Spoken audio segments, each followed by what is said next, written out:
Welcome to the Self-Awareness and Self-Compassion Podcast, formerly known as the Full Spectrum Feeling Podcast. I'm your host, Blaise Schwaller, life coach, mom, and former tattoo artist. I help people heal their past, speak their truth, and love the lives that they're living now. Join me here every week for conversations on how to live an imperfect but fully engaged life that embraces all the feels so that you can stretch into your best life while enjoying the you that's here right now.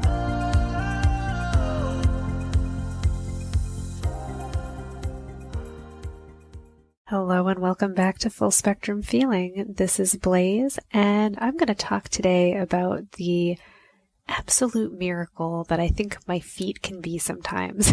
And what's making me think of this is that I've recently been adjusting to wearing zero drop shoes. Honestly, I've been mostly going barefoot or wearing flat-footed shoes for the last, 7, 8 years maybe. It's been a while. And I finally needed to replace a pair because it's been like 8 years, and I finally had a toe go through the webbing on one of my Vibram Furoshiki wraparound shoes. And it's like wearing a sock with a little bit of like rubbery grip on the bottom. And I wore it really for 8 years straight, essentially, because I don't like wearing shoes. And then when I go out, I can just kind of wrap my foot really quickly and go for a walk. And they were easy to rinse and wash, and they never smelled bad, and they were wonderful. And then there was a hole and I couldn't wear them anymore. And I went, oh God, what am I going to do now? But the cool thing that got me thinking was how much my body changed from going from wearing shoes with arch supports and like big old like grips on the bottom to basically letting my foot touch the ground all the time, and then occasionally wearing a flat-footed shoe or a no arch support shoe. And it took, I would say, maybe 6 months or a year of that. And I noticed that my foot shrunk. That's what I thought. I was like, how the hell does your foot shrink? I thought they only really get bigger. But I think what happened is that I went from having very flat feet to actually developing an arch and being able to support my weight and my feet and like grip the ground and be stronger and have like muscles in my feet that I didn't have before. And now I know that this doesn't necessarily happen for everyone, and I'm certainly not advocating like everyone should just stop wearing shoes, because shoes are important. I also don't want to walk outside and step on gross things. I like having shoes. But I thought it was really, really interesting how much my body was able to adjust just in doing something different. It made me start to think about how many pieces, like the moving parts of my body, adjust and change depending on what I'm doing, what I'm eating, what I'm feeling, the position I get myself into every day, all of it. And honestly, it's such a freaking miracle. Like if I sit and ponder that, I can go down the rabbit hole of like, my God, we're amazing. I can't believe that we have the coordination of all of these different systems in our bodies that, for good or ill, like coordinate themselves or don't, to adjust to the environment that we're in, to adjust to the activities that we do, like how we're able to build muscle or lose muscle, like when we get sick and we like feel like we become weak and we're unable to do stuff just because it's been like a week of laying in bed, versus if we're working out all the time and gaining muscle, and how much we want to eat based on that. Like it's incredible. It blew me away. So my experience of being confused when I went to get shoes again for the first time after having adjusted to basically not having to wear shoes and walking around mostly in socks or barefoot around my house and my yard, and realizing that I was reaching for size 8s and they were way too big. And I went, that's weird. And I did 7.5s, and I was like, oh my God, my foot is a 7.5. Has this always been true? Or have I just been getting shoes that are too big? But I would try on my older shoes and be like, no, they're kind of roomy now. Like they're weird and they don't feel comfortable. That was the other thing. Putting them on, they did not feel comfortable anymore. And it really did take me a while to realize what had happened is that I now had an arch where I hadn't had an arch. Because I seriously was like, did I shrink? And then I was measuring like, how tall am I? And I was like, well, I seem to have also gotten taller. I was like, how the hell is that possible? I'm like, well, maybe just because I'm not sitting all the time and I was standing more and moving around, or maybe I measured myself early in the morning. Who the hell knows? I didn't actually get taller, but I did get foot arches. Oh, it's just such silliness. And I think I really had this admiration for my feet, for my muscles, for my body in that moment, for what it was able to do and how good it was able to feel. And that also it happened slowly. It happened slow enough that I didn't really notice it happening. It probably wasn't comfortable all the time, but I just hadn't paid that much attention to it, to be honest. And yet things changed. And I realized like, oh, I can test some things out. Is my balance better? Am I able to stand on one foot or the other foot and not having any kind of shoes or grips, just using my feet? And I was. And I thought, that's so freaking cool. And it's not something that I would really challenge myself to do on an ordinary day. Maybe I should do that more. It's like, hey, Blaze, can you balance on one foot? How about the other foot? Can you do tree pose? Like, what's going on?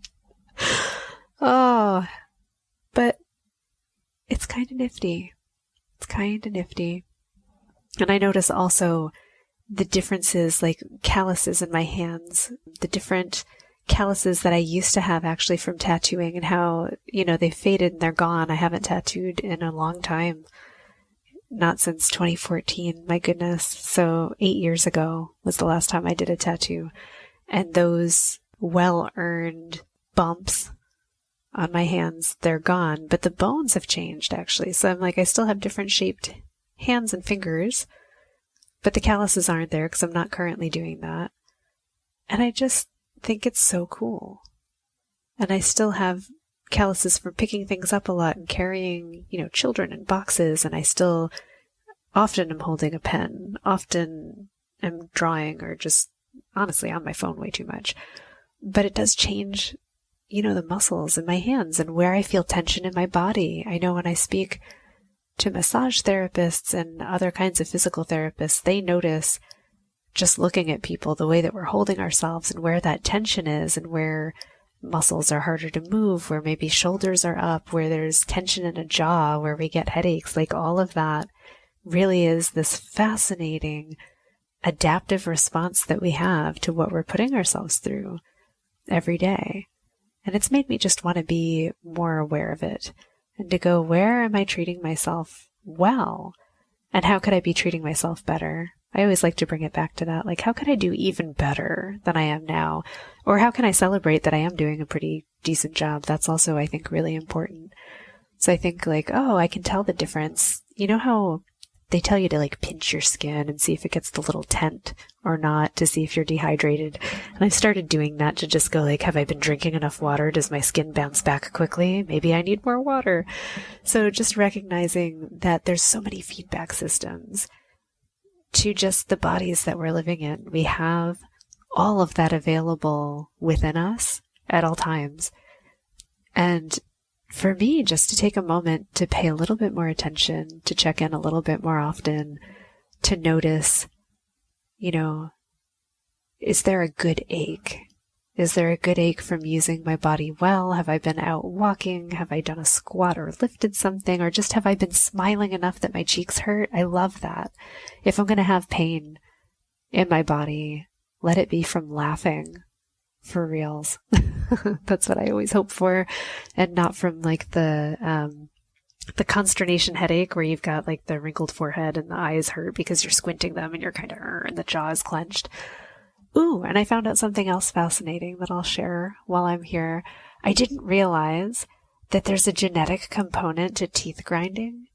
I just assumed it was always like 100% stress related. And I was like, man, I've like really mitigated the stress in my life. Why am I still grinding my teeth? And I need one of those little tooth guards so I don't just crack my teeth all the time. And then I found out, nope, there's actual like biomarkers that people can pass on that make you more likely to grind your teeth while you're asleep. So it's not even something that you're consciously able to do anything about. And oddly, that provided me great relief to realize, like, even though we try our best and we do all these things and try to, behaviorally change our lives, there is still stuff that's kind of out of our control and just happens anyway. And I like to give myself some space for all of that crap and to just accept it with love and go, sometimes you're just dealing with it. Sometimes it's just what it is. And, you didn't do anything wrong. You didn't deserve it. It is what it is. And then you find ways to cope. So that's what I do.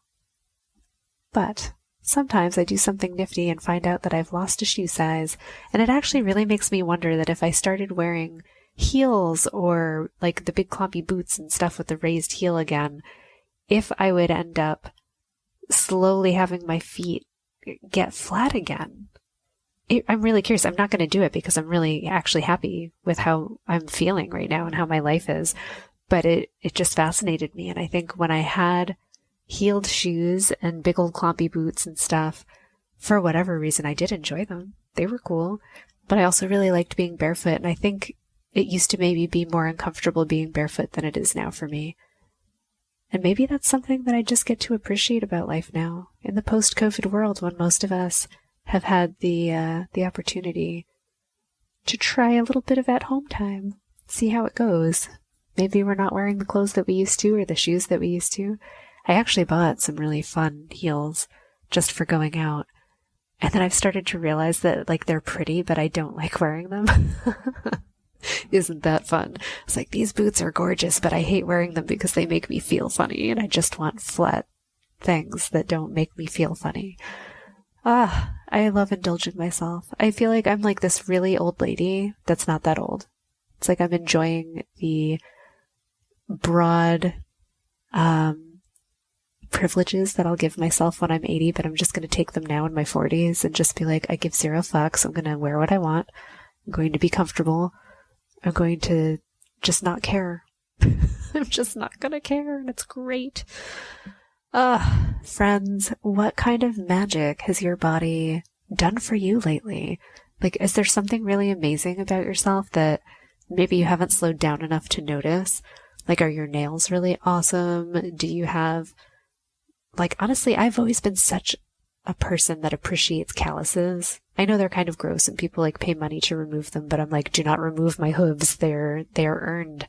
They help me walk without pain on rocks and on my hands too. I'm like, I earned it. This is from drawing or from making something using my hands. And I really appreciate those signs of, I'd say wear and tear, but it's like wear and awesomeness, that the things that have changed about us, they make us unique, but they show what you love. They show what you do. They show who you are and how you spend your time. And I love looking at that stuff and just really appreciating it and deciding like how I want to maybe add or adjust any of those expressions. So I get excited. Like I'm such a pale person. Like I'm always putting on the really high SPF because I love being outside, but I really don't want to just burn to a crisp and peel off all my skin and get skin cancer. So I spend much time in the shadows. I do go out every day. I want the fresh air. But I appreciate, my freckles and that, my skin. Honestly, I wish I could say it was aging well. I don't think it is. And I've had to struggle with that. I have like the typical female thing of, is that beautiful? I haven't been taught that it is. I don't perceive it as particularly beautiful, but I want to change my mind about it because I don't want to waste energy trying to be something that I'm not and trying to hold on to a youth that's eventually going to go away anyway, right? Like we all get older, and I don't want to pass on an obsession with that to my kid either. Like I don't want to show that. So that is something I'm working on now. It's like, how can I like that my hands are getting super elephanty only in my 40s? Oh man, what am I going to do about that? And the tattoos are blurring and I don't have infinite funds, so I'm not going to go and pay to get them touched up all the time, because at this point you get to a point, friends, where you have so much work that you're like, oh my god, if I had to redo it all, it's like another 100 hours, and I just don't have 100 hours worth of time that I want to do that for right now. Oh my goodness. All of that to say, our bodies are amazing. They're so amazing. They let us live. They let us breathe. They let us do what we're doing. I hope that your lived experience is pretty great this week. I hope that you find something to really treasure about what you've done, what you've accomplished, what you're capable of, and what your body shows you that you can do. Like the ways that it's communicating with you about how it's really adjusted to help you survive and do what you do well. And yeah, I'm just sending you a big smile about that today. We're just such cool things. Being alive is awesome. I hope you have a marvelous weekend, and I look forward to seeing you next week, where I think I'm actually going to explore this a little bit more, maybe about mind and body coordination and how we learn stuff. So let's do that next week, and I will see you then. Thanks so much for joining me. If you enjoyed this podcast, please subscribe and share it with someone you love, and leave us a review. You can learn more and get some self-compassion tips and tricks by visiting coachwithblaze.com, where you can sign up to get my free booklet on overcoming anxiety, overwhelm, exhaustion, and burnout. I'm sending you so much appreciation and love, and I'll see you next time.